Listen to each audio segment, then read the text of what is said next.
If you've ever had a loved one look you in the eye and smile, then you know the chilling feeling of real betrayal. This happened to me. If you've ever had a loved one look you in the eye and smile while behind that smile, they were planning to take everything you own, your money, your home, your very independence, then you know the chilling feeling of real betrayal. This happened to me. I was a man who spent 28 years with a scalpel in his hand, solving life or death problems inside the human body.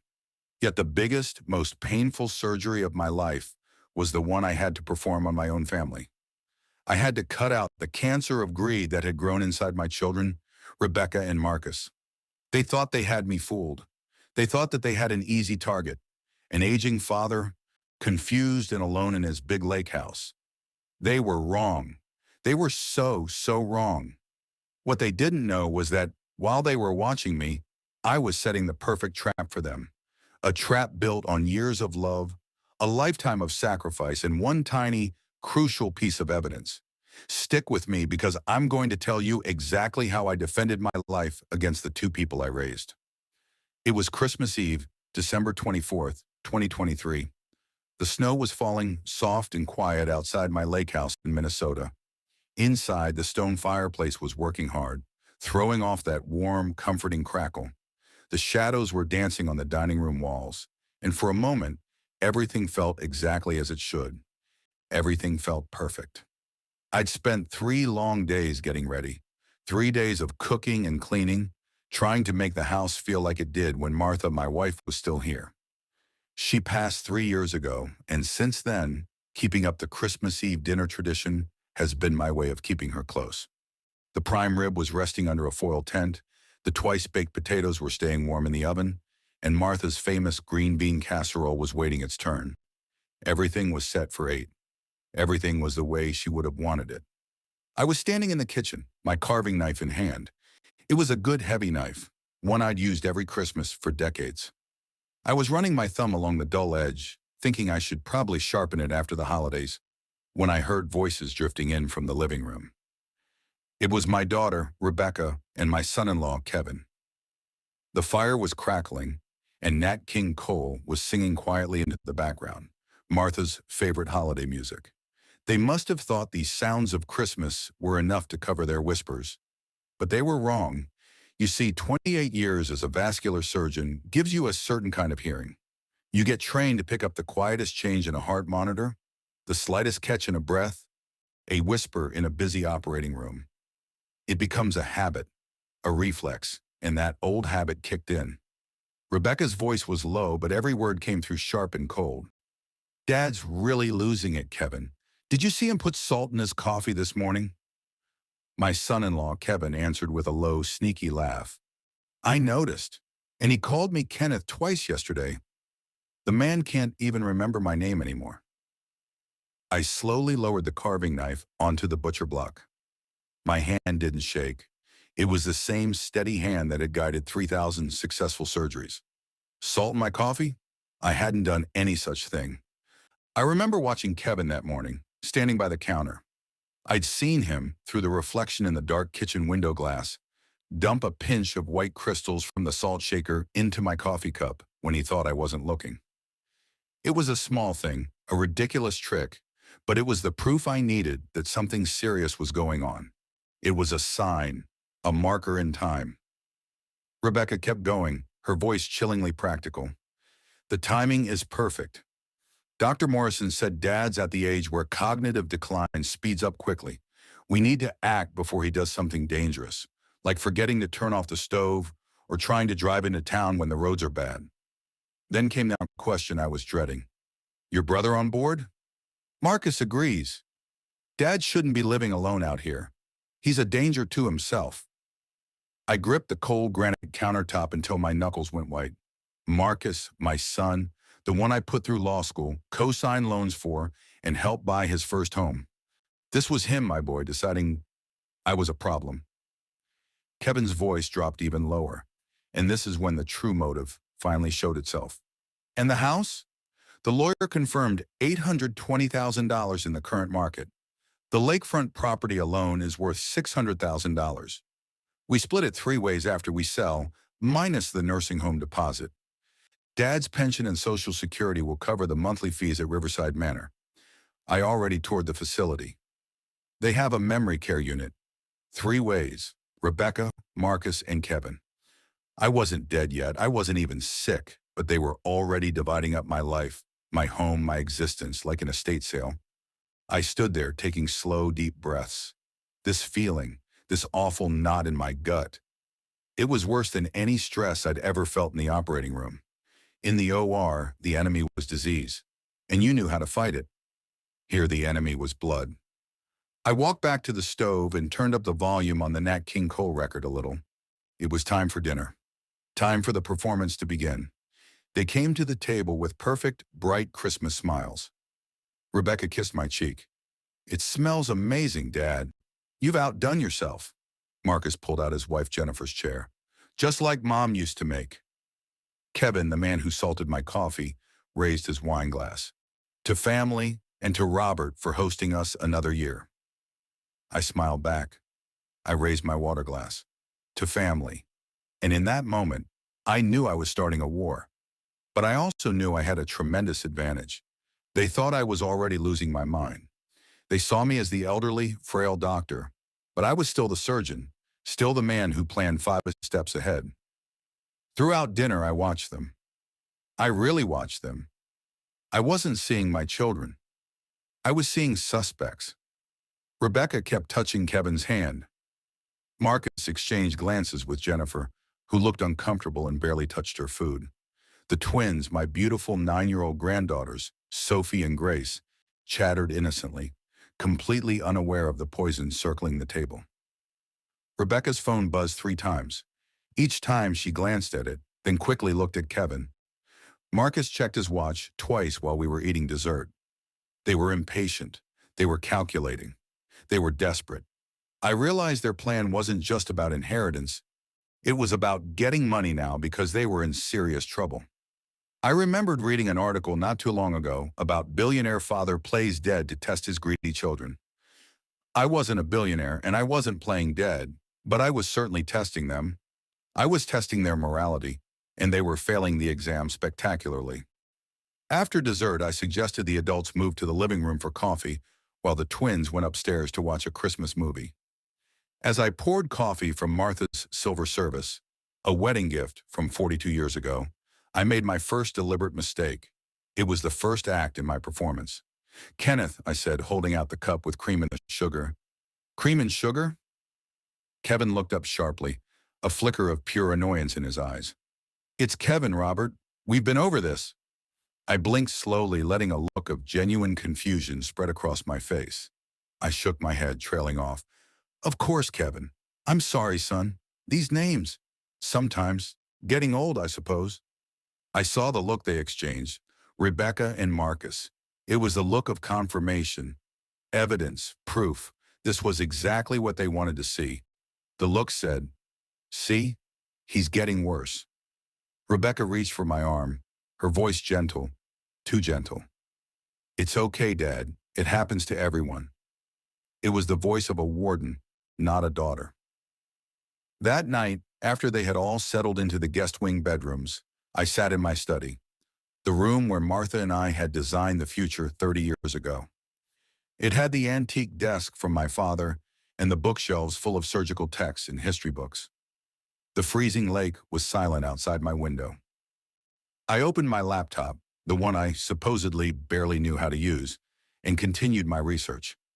Elder care law, competency hearings, power of attorney, conservatorship. They didn't know I'd spent the last 6 months deep in these topics, ever since Marcus had too casually asked me if I'd considered getting my affairs in order. A father knows. I knew the same way I knew when Marcus was 12 and lied about a broken window. I knew the same way I knew Rebecca snuck out at 16. But this was different. This was my life. My children were deciding I was incompetent, deciding I was an asset to be liquidated. I pulled out the smartphone Marcus had given me last month, insisting I needed it for emergencies.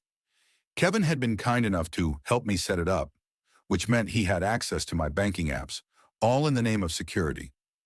They thought I was a dinosaur, clueless about technology. But I had spent my entire career mastering new surgical techniques, studying medical advances that changed every year. Did they really think I couldn't figure out a password and a security log?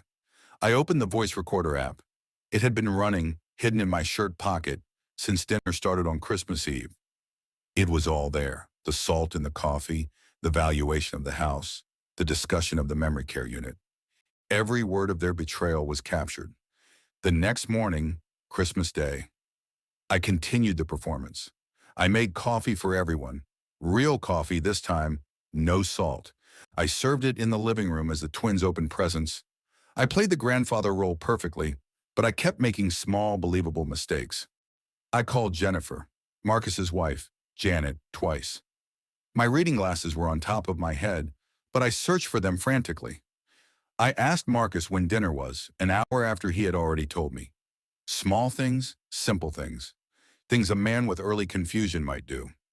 I watched Rebecca take notes on her phone. I watched Marcus record me with his phone, saying he was capturing Christmas memories.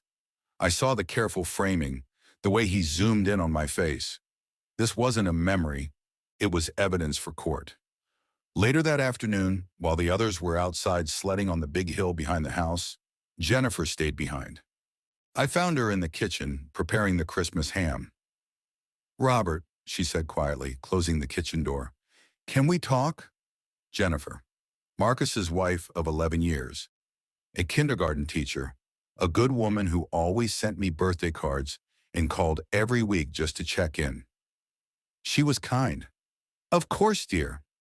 I need to tell you something," she whispered. "And please, please don't let on that I said anything." I put down the basting brush. "Marcus and Rebecca are planning to petition for conservatorship. They've already talked to an elder law attorney.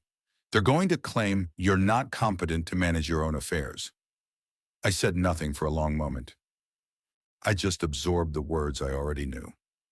"I see." "Robert, I've watched you this weekend," she continued, her eyes searching mine. "You're not forgetting things. You're pretending to forget things. I'm a teacher. I know the difference between a child who's truly confused and a child who is putting on a show. You are putting on a show." She was smart. I'd always known Marcus married well.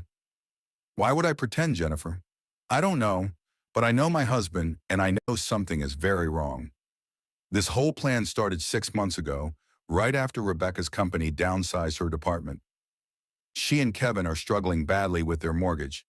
And Marcus, he's been making some very bad investments. They are both in deep financial trouble, Robert. They see you here in this beautiful house with your solid pension and your savings, and they've convinced themselves they are doing the right thing by protecting you." "Are they protecting me?" I asked. She looked me dead in the eye, and that's when I knew she was on my side. "You're one of the sharpest men I've ever met. You retired comfortably at 65 because you managed your money better than most people half your age. You read medical journals in your spare time just for fun. There is nothing wrong with your mind. And yet, my children think otherwise." "I think they want to think otherwise," she corrected. "I think they need to think otherwise. Because if they don't, they are just stealing from their father." It was a simple, true statement, and it hung in the air like smoke. "What will you do?" I asked. "I've told Marcus I will not be a part of this. I told him if he goes through with it, I will testify against the conservatorship. But Robert, they have been building their case for months. They have videos, photos, documented incidents, all fake, but they look real. They've even spoken to Dr. Morrison. Dr. Morrison, the man who had just told me at my last checkup that I had the health of a 50-year-old. They're going to claim he said I showed signs of cognitive decline," I finished for her. "They are going to twist everything." After she left, my mind went back to work.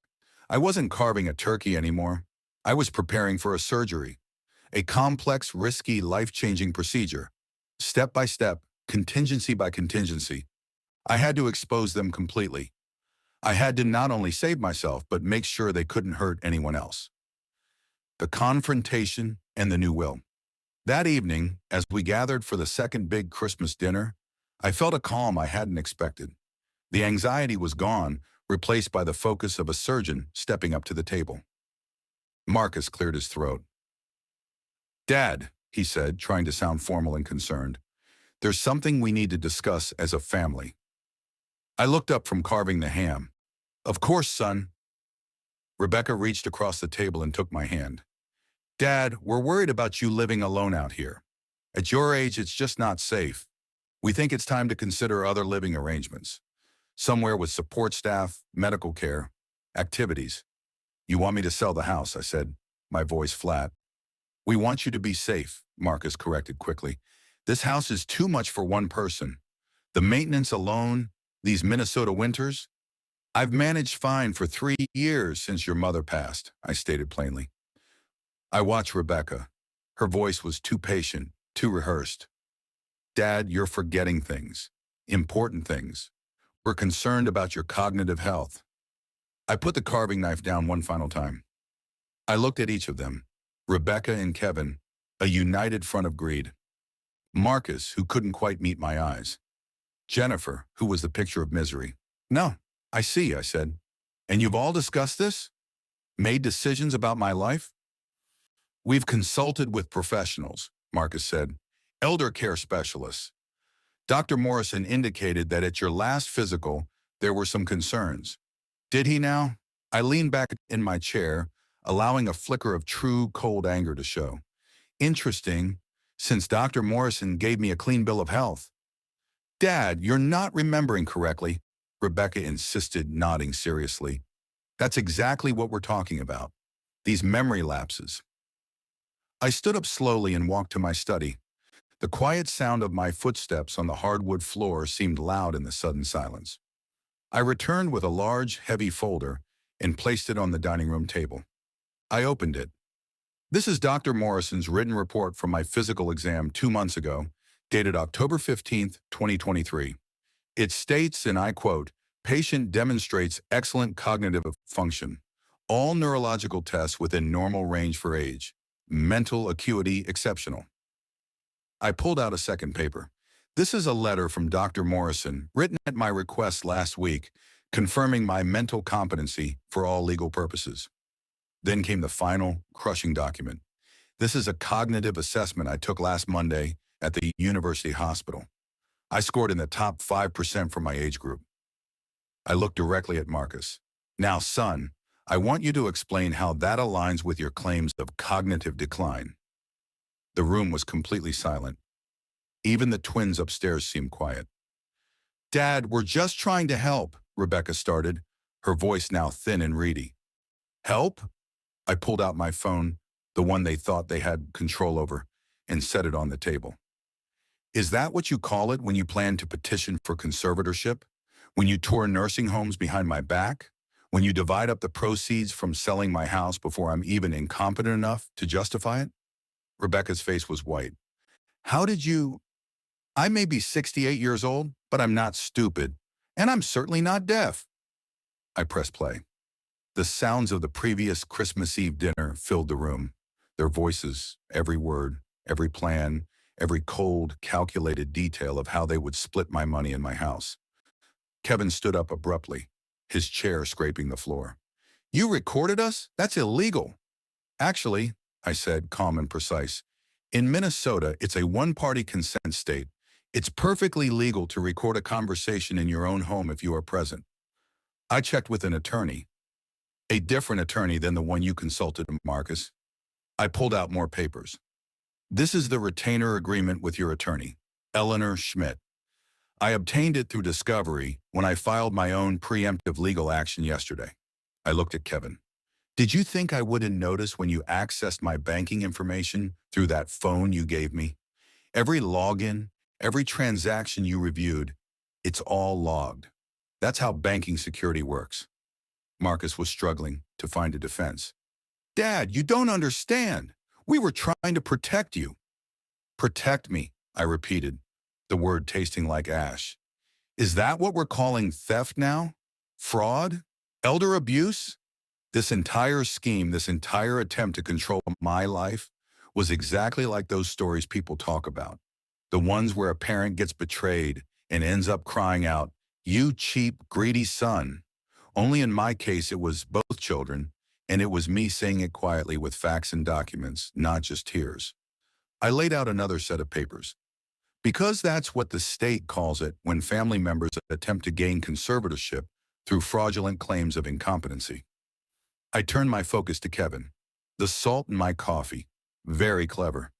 Too bad for you, I saw you do it, and I have you on my kitchen security camera doing it. Kevin's smug expression finally crumbled. There's no camera in the kitchen. There wasn't, I corrected him. Not until 3 months ago. That's when I installed a complete security system. 8 cameras throughout the house, all motion activated, all cloud backed up.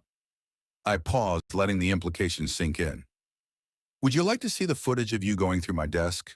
Or Rebecca photographing my prescription medications? Or both of you staging that scene where I supposedly left the stove on? I looked at Rebecca, whose mascara was now running. I never left the stove on, sweetheart. You turned it on after I went to bed, then discovered it the next morning. Camera 14 in the hallway has a perfect view of that whole scene. Jennifer was crying softly now. The twins, sensing the tension, looked confused and scared. Girls, why don't you go upstairs and watch another movie? I said, my voice softening only for them. The adults need to finish talking. After the children left, the room felt heavier. Here's what's going to happen, I said. You're all going to pack your things and leave my house tonight. Rebecca, Marcus, you are no longer welcome here. Kevin, I'm filing a restraining order. If any of you attempt to contact me, approach me, or pursue any legal action regarding conservatorship or power of attorney, I will press charges for attempted fraud and elder abuse. Dad, please, Marcus's voice broke. We made a mistake. We're sorry. A mistake, I said, my voice hardening again, is forgetting my birthday. A mistake is being late to dinner. This was a calculated, deliberate attempt to steal my life, my home, my autonomy. You didn't care about my well-being. You cared about the $800,000. We're your children, Rebecca whispered, choking on the words. My children died the day you decided I was worth more to you as an incompetent patient than as your father. The people who raised you, who loved you, who sacrificed for you, deserve better than this. I pulled out one final document. This is my new will, notarized yesterday. The house upon my death will be donated entirely to the Minnesota Alzheimer's Association. My liquid assets, including my pension and savings, will be divided equally among my granddaughters, Sophie and Grace, in a trust accessible when they turn 25. They'll also receive my life insurance policy. You will get nothing, not because I don't love you, but because you've proven you love my money more than you love me. What about until then? Marcus asked bitterly. You going to live out here alone, waiting for us to feel sorry for you? No, son, I smiled, a genuine cold smile. I'm selling the house, not because I have to, but because I choose to. I'm moving to Florida. I've already put a deposit on a condo in Naples. I start volunteering at a hospital there in February. Turns out surgical experience is valuable in training new residents. I'll be consulting, teaching, actually using the skills I spent 3 decades developing. I'm 68 years old. My father lived to 94, my mother to 97. I could have another 30 years of good living ahead of me, and I'll be damned if I spend them in a nursing home while my children fight over my life like vultures. Rebecca was openly sobbing now. Daddy, please, we can fix this. We'll apologize. Some things, once broken, can't be fixed, I told her. Trust is like bone china. You can glue it back together, but it will never hold weight again. You shattered my trust, and that's not something you can apologize away. You have 2 hours to pack and leave. If you're still here when the timer runs out, I'll call the sheriff. The aftermath and a new beginning. They left. Of course they left, Kevin blustered about lawyers. Rebecca sobbed, mascara running down her face. Marcus tried one last time to reason with me, to make me believe they were only concerned, only worried. But the recordings didn't lie. The legal documents didn't lie. The careful, cold plans didn't lie. Jennifer hugged me tightly before she left, tears in her eyes. I'm sorry, she whispered. I'll make sure the girls remember you as you really are. Thank you for warning me, I told her. That took courage. It was the right thing to do. After their taillights disappeared down the long driveway, I sat in Martha's favorite chair by the fireplace. The house was quiet. The Christmas lights twinkled. The fire crackled softly. I pulled out my phone and called my attorney, James. It's done, I told him. Then, how do you feel? He asked. Like I just performed the most difficult surgery of my career, I admitted. Cutting out a cancer before it killed me. The documentation was ironclad. They wouldn't pursue legal action. They weren't that stupid. They would lick their wounds, convince themselves I was a terrible father, and move on with their debt. I looked at the framed photos on the mantel. Rebecca at her wedding, Marcus at his law school graduation, the twins as babies. I didn't take the photos down. They were memories of who my children used to be before greed turned them into strangers. I spent the next 3 days methodically packing. I didn't rush or use any shortcuts. I went through everything with purpose. The house sold in 48 hours for the full asking price to a young family who loved the lake view. I donated most of the furniture to charity, keeping only what would fit in the Florida condo and the few precious things that had belonged to Martha. On New Year's Eve, I locked the door of the lake house for the last time. The new owners would take possession soon. I would be in Naples, Florida by then, starting my new life. My phone rang. It was Rebecca. I almost didn't answer, but something made me pick up. Dad, her voice was small and broken. I wanted to say, I'm sorry. Really sorry. What we did was wrong. I know you'll probably never forgive me, but I needed to say it. I was quiet for a moment, gathering my resolve. Rebecca, I do forgive you. I forgive you and your brother both. The words were true, but they felt heavy. But forgiveness doesn't mean trust, and it doesn't mean I'll let you back into my life. Some boundaries, once crossed, can't be uncrossed. I understand, she said. I wanted you to know that we didn't see it as theft. We genuinely convinced ourselves we were helping you, that you needed us to make decisions for you. Did you convince yourselves you needed the money? I asked gently. Because that's what the recording suggests. Silence, then quietly. We're in debt. Kevin lost his job. Marcus's investments tanked. We panicked. And instead of coming to you honestly, asking for help, we decided to take it. That, I said, is the most honest thing you've said to me in months. Will you ever be able to trust us again? I thought about it. Really thought about it. I don't know. Maybe. But it would take years, Rebecca. Years of you proving that you've changed, that you value me as a person, not as a bank account. And I'm 68 years old. I don't have years to waste on people who might hurt me again. I understand. Tell your brother, tell your husband, tell anyone who asks, I'm not a victim, I'm not incompetent, I'm not confused. I'm exactly what I've always been. A man who refuses to let anyone, even family, steal his dignity. After I hung up, I drove to the cemetery and stood by Martha's grave in the falling snow. I handled it, I told her quietly, the way you would have wanted, firmly but fairly. They won't bother me again. In Florida, I found something I hadn't expected: purpose. The hospital welcomed my expertise. The young residents were eager to learn from me. I taught them not just how to hold a scalpel, but the entire philosophy of medicine, that every patient is someone's father, mother, or child. I taught them that competency and compassion aren't opposites. I made friends. I joined a book club. I learned to sail. I even started dating a wonderful widow named Patricia, who made me laugh and, most importantly, didn't care about my money because she had plenty of her own. It was a new start, a new life, built entirely on my own terms. 6 months later, Jennifer sent me photos of the twins. They had written me letters, full of misspelled words and crayon drawings. Sophie wanted to be a doctor like Grandpa. Grace wanted to know if I'd teach her to fish. I wrote back, told them I loved them, and told them that when they turned 18, they could visit me in Florida. They could learn about medicine, learn about fishing, and most importantly, learn about standing up for yourself, even when it costs you everything. I didn't send anything to Rebecca or Marcus. Some wounds need time, maybe decades. maybe never. But I wasn't closing the door entirely. I was just locking it until they learned to knock properly, with respect. The twins' trust fund grew. I kept making smart investments. By the time they turned 25, they'd each have enough for medical school, law school, or whatever dream they chose to pursue, without strings, without conditions. Just a grandfather's love, preserved despite everything. People ask me sometimes if I regret being so harsh, if I wish I'd given my children another chance, and I tell them the simple truth. I gave them 18 years of chances each.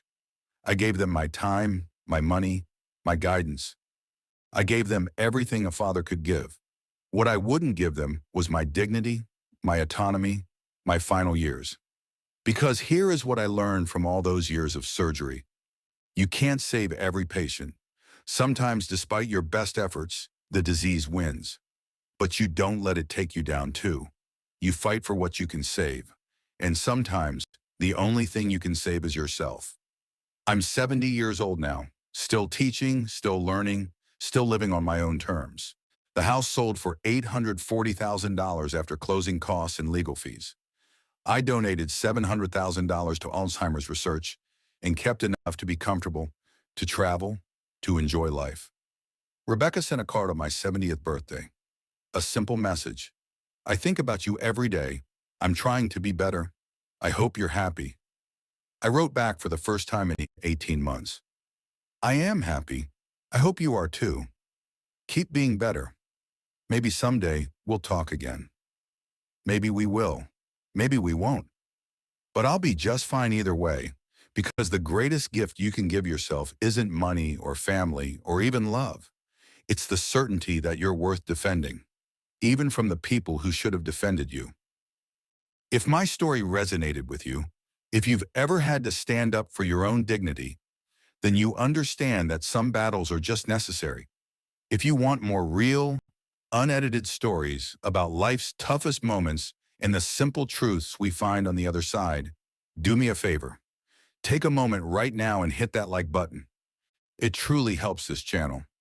And if you haven't already, please subscribe to the Unscripted Test. Join our community as we explore the stories that prove the greatest gift is the right to live life on your own terms. Thank you for watching.